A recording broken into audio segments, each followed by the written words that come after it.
سلام الله على الجميع، شخباركم؟ لاباس عليكم؟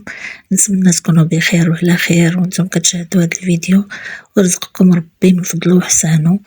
وصفة اليوم خبز الدار بالدقيق الكامل ودقيق الشعير، كيجي روعة روعة روعة بنين ما تشبعوش منه، يتكال حرفي بلا تدواز، يعني بلا ما تدوزي غتاكلي داك العضيضة هكاك وتعقلي عليها وحتى إلا صبح كيصبح رطب ومزيان رائع رائع. ومنساوش عاود المنافع ديال الشعير التي لا تعد ولا تحصى، وكذلك ديال القمح الكامل. دابا بدا كيبرد الحال شوية فغادي نكونو صافي غنستغناو على داك الخبز الابيض ديال الضياف وديال هذا، وغادي نرجعو للوصفات السخونة كل وقت ووقتو. في البرد كنبغيو شي حاجات اللي تسخننا وتشد لينا الجوع، وخبز الدار كيطرح فيه ربي البركة، ما كيكونش فيه داك الضياع بحال خبز الزنقة. يعني داك الطريف ديال الخبز اللي كيصبح كنعاودو ناكلوه، ماشي بحال خبز الزنقة كيصبح الله يعطينا بركتو بحال ما عرفتش كيفاش حتى ديك الريحة اللي فيه انا بعدا ما كتعجبنيش. نبداو هنايا في المقادير.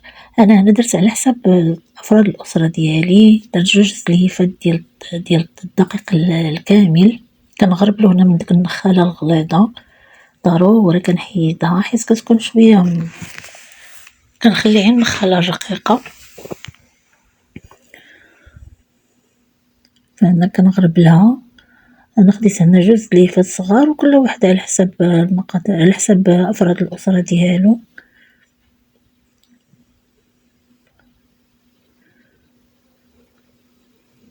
غنضيف ليهم زلافة ديال دقيق الشعير، راه الطحين هذا دقيق يعني ماشي مسمد، غنغربلو حتى هوايا.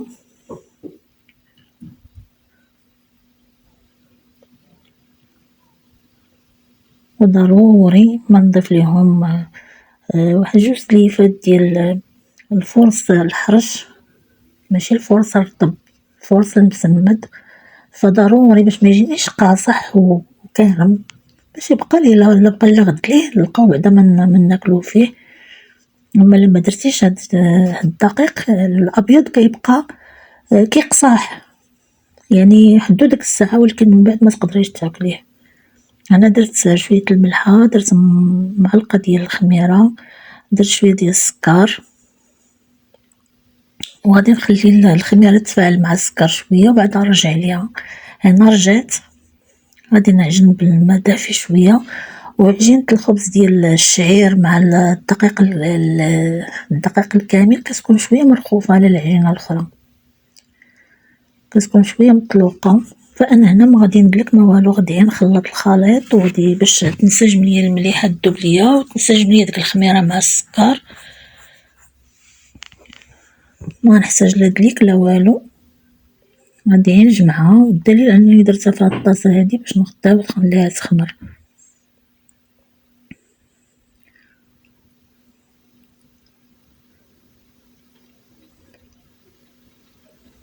غادي نجمعها، راه كتلصق في اليد.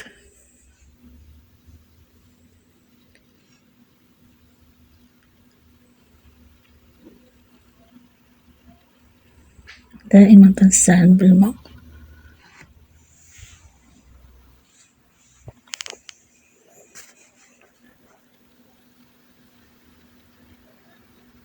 وفي الاخير غنرشها بشويه الماء للفوق ونخليها، غنسد عليها ونخليها تخمر. العجينه كتكون مرخوفه شويه، كتكونش مجموعه، يعني كتكون تلصق في اليدين باش يجينا داك الخبيز مفشفش ومخرج من الداخل. صافي هنا نخليها تخمر، نضاعف الحجم ديالها، غنستعن هنا بالماء لان العجينه كما قلت لكم راه كتلصق. غنهبط ديك الخميره،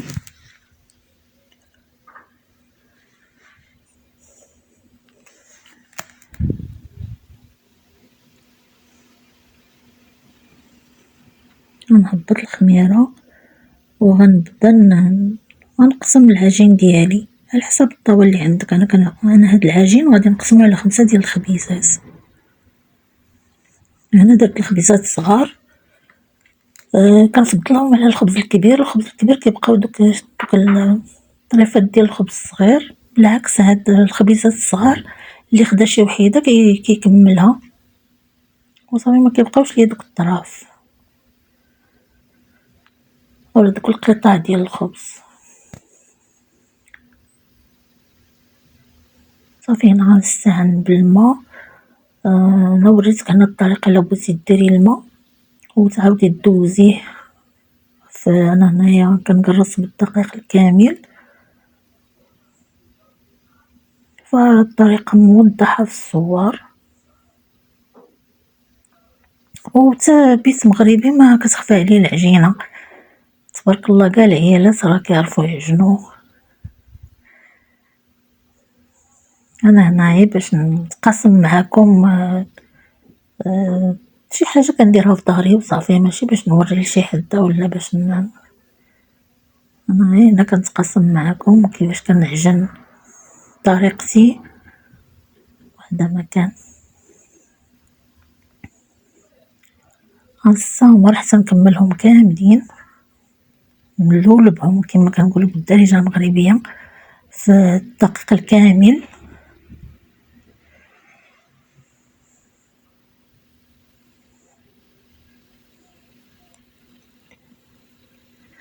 انا ما نخليه لا يرتاح لا والو، لان العجين مرخوف في البلاصه. غادي نكمل التلوليب وغادي نرجع نقرصهم، ما يحتاجوش يبقاو يرتاحوا.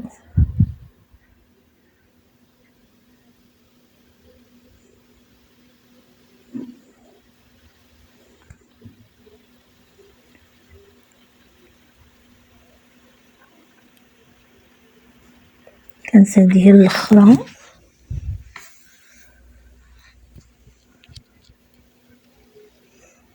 غنجيب الطاوة ديال الفران وغادي نقرصهم مباشرة في الطاوة ديال الفران اللي غيطيبوا فيها، وغنقادهم كاملين.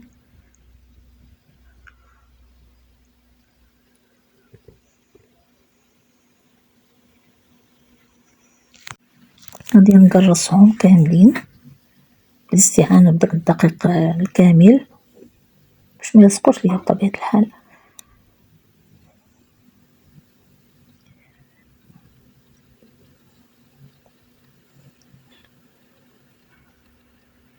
كنقرصهم في الطاوة، كنهزهم ملولبين وكنديرهم في الطاوة وكنقرصهم.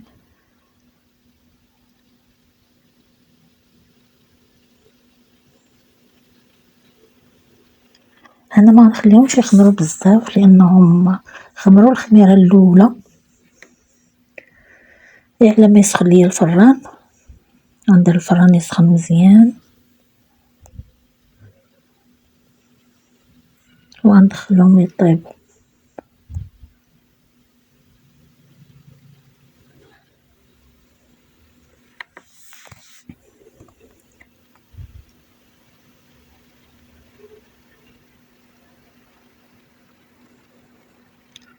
اسهل عجينه هي العجين ديال الدقيق الكامل، كتكون سهله ماشي بحال العجينه الاخرى خصك تدلكي وتعاودي وتدلكي. هادي لا، هادي خلطيه وخليه يخمر وعاودي رجعي ليه. هنا ضروري ما تقبيه باش ما يتنفخش، وصافي كتدخليه للفران يكون ساخن مزيان. تسخنيه خليه يسخن مزيان ودخليه. هو الدقيق الكامل كيحتاج شويه طياب على الدقيق الابيض. الدقيق الابيض كيكون دغيا، الدقيق الكامل كيبقى واحد المده عاد كيطيب. كتهبطيه لتحت وكتبقاي دوريه حتى كيتحمر من الوجه ديالو، كتخرجيه وكتغطيه ضروري من هاد القضيه باش يرطب. ومن بعد كتقدميه كيجي شهوه منو رائع ديال تحمرت الوجه، صحي عندك الفوائد ديالو. ونعلمو وليداتنا ياكلوا الخبز هكا ديال القمح. ما تنسونيش من لايك والاشتراك في القناه.